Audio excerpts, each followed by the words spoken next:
I'll be brief. If you're the scientist from 100 years ago, you can guess the origin of magic, can't you, Frederick? Magic. A scientific impossibility. A power close to omnipotence. All of it is information of an unknown origin. However, there was no room to question that kind of innovative resource. At that time, scholars who were in a precarious position between technological progress and environmental ethics jumped on it like moths to a flame.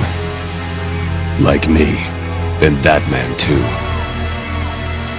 And as we studied this energy that shouldn't exist in this world, a theory arose. That is the backyard, a superior dimension. Roughly put, it's a world that can rewrite the rules of this universe in any way it wants. Good. Now the main question. What if we developed a program where magic could gain access and enter the backyard? Impossible. By the time magic reached scientists' hands, only the surface level was accessible. Its inner framework was not.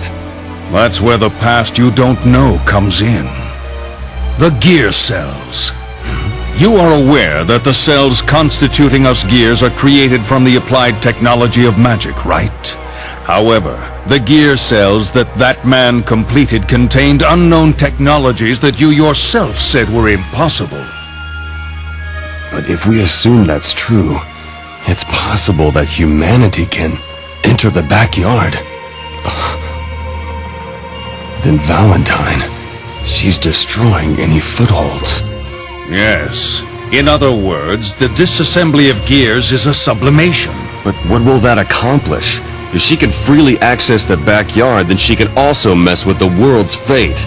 She'd be able to do whatever she wants. Just because you can get into the backyard doesn't mean that you can do things right away.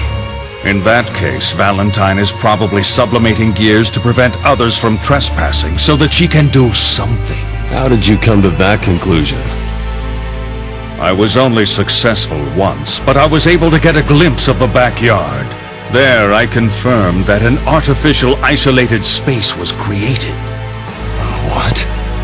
That quarantine space was arranged in a way that isolates the area that constitutes the present world from the outside. I named that space the Cube. A man-made space within the backyard? That's hard to believe. Its creator is probably that man, the Gear Maker. I don't blame you for being surprised. A drop of water becomes a drop of water only when it obtains a location where it can actually trickle. And when that drop of water is thrown into the sea, there is nothing left to identify that drop, nor is there a method to restore it to its former shape. Mankind can be seen as a drop of water in the backyard. If a human did create the cube, then he is the only one who could make the impossible possible. No doubt. The problem is, what is that man trying to do with the cube? If he can hack into the backyard's cord, he can change the present world in any way he wants. It will probably be easy for him to cause an unprecedented disaster. So that something is that man's plot. And he's using Valentine for that cause. I'm afraid so. That's why, in order to figure everything out, I was interested in the one who had ties to that man.